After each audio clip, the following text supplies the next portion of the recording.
예, 중국 전승절 참여 요청에 대해서 질의하겠습니다.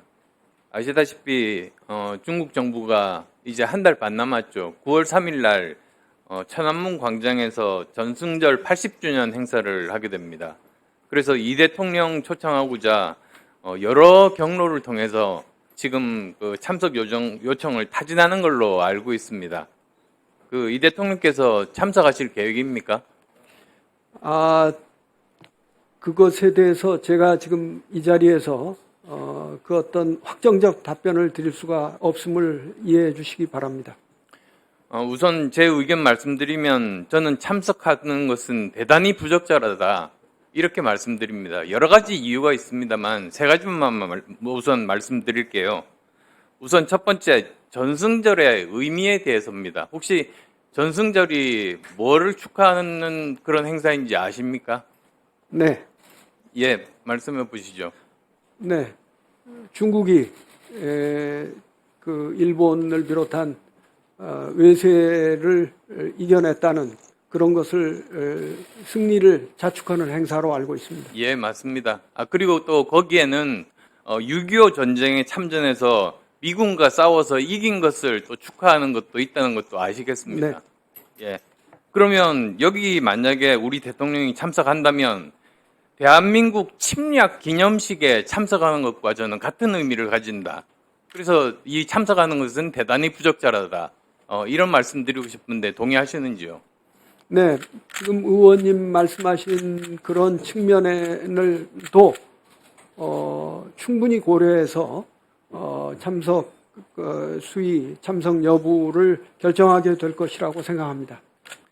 그리고 또 두 번째 이유는 만약에 그때까지 한미 정상회담이 열리지 못할 경우도 우리가 생각할 수 있지 않습니까? 그렇게 되면 그런데도 불구하고 만약에 이 전승절에 참여하게 되면 순서가 뒤바뀌게 됩니다. 외교적으로 어느 나라를 먼저 방문하는지가 굉장히 중요한 것은 저 평생 외교 분야에서 일을 하셨으니까 아실 테지만 만약에 정말 그렇게 된다면 한미 동맹 기조에 혼선으로 작용할 우려가 대단히 크다. 저는 그렇게 보고 있는데 동의하십니까? 네, 그런 일은 없을 것 같습니다. 예. 그리고 또 세 번째는 사실 2015년에 박근혜 전 대통령께서 전승절에 참석했던 적이 있었죠. 그런데 그 결과적으로 보면 그게 북핵 억제도 실패하고 그 다음에 사드 배치 이후에 중국의 경제 보복이나 관계 악화로 이어졌습니다. 그러니까 결론적으로 이런 정치적 외교적 실익이 거의 없었습니다. 그러니까 이런 사례들, 과거 사례의 교훈을 이렇게 되짚어 볼 때 이번에 이 80주년 전승절에 이 대통령께서 참석하시는 것은 부적절하다는 그런 말씀 드리는데 동의하시는지요? 네, 의원님께서 말씀하신 포인트들을 잘 고려해서 그 건의를 잘 드리도록 하겠습니다. 예. 다음은 중국의 서해 구조물 알박기입니다. 아시겠습니다만 사실 2000년에 한중업 협정을 체결을 했지 않습니까? 그래서 그 양국의 200해리 배타적 경제 수역이 겹치는 곳, 그러니까 PMG라고 하죠. 한중 잠정 조치 수역이라고 이렇게 번역할 수 있겠습니다만 거기서는 자원을 채취하거나 구조물 설치를 금지를 하고 단지 이제 공동 조업만 가능한 그게 이제 양국이 맺었던 협정입니다.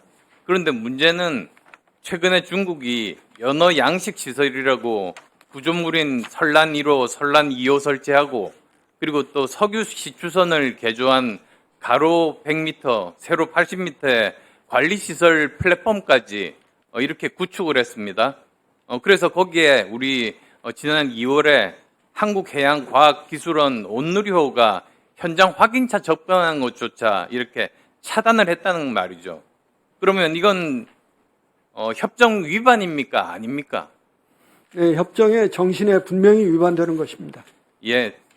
사실 저는 굉장히 우려를 하고 있습니다. 왜냐하면 이미 지금 보면 중국이 남중국해나 동중국해에서도 처음에는 인공섬이 아니라고 했습니다. 구조물을 설치하고 인공섬이 아니라고 했는데 나중에 거기에 공항 설치하고 해양 주권 주장하고 결국은 주변국과 충돌을 야기를 했죠. 그래서 저는 어떤 구조물을 설치했다고 해서 방심할 것이 아니라 이것이 언제든지 군사시설로 바뀔 가능성이 존재한다. 이렇게 생각하는데 동의하시는지요? 아직 예단하기는 어렵다고 생각합니다. 정말 이런 만약의 경우에 이런 일이 발생할 수 있다고 보고 그런 것에 대해서 대비를 하는 게 사실 외교부에서 저는 하셔야 되는 일이다 이렇게 생각을 하시는데 이 관련해서 이재명 정부에서 전략이나 대처 방안에 대해서 고민하고 또 이미 또 그런 계획을 갖고 계시는지 묻고 싶습니다. 네, 그러한 조치에 대해서는 강력히 항의하고 또 적절한 대응 조치를 취하는 등 여러 가지 단호한 대응 방안을 만들어 나가 보겠습니다. 예를 들면 이런 방법도 있지 않겠습니까? 해양권익 수호가 절대적인 안보 가치 아닙니까? 그렇게 되면 만약에 중국이 계속 퇴거를 거부한다. 그러면 우리가 쓸 수 있는 방법 중에 하나가 유사한 위치에 구조물을 설치하는 등 비례적 대응에 나서는 거죠. 그런 방법들도 검토가 가능하다고 생각하는데 어떤 의견 가지고 계십니까? 네, 그런 방안도 포함해서 종합적으로 검토해야 될 것이라고 생각합니다. 예, 이상입니다. 수고하셨습니다. 다음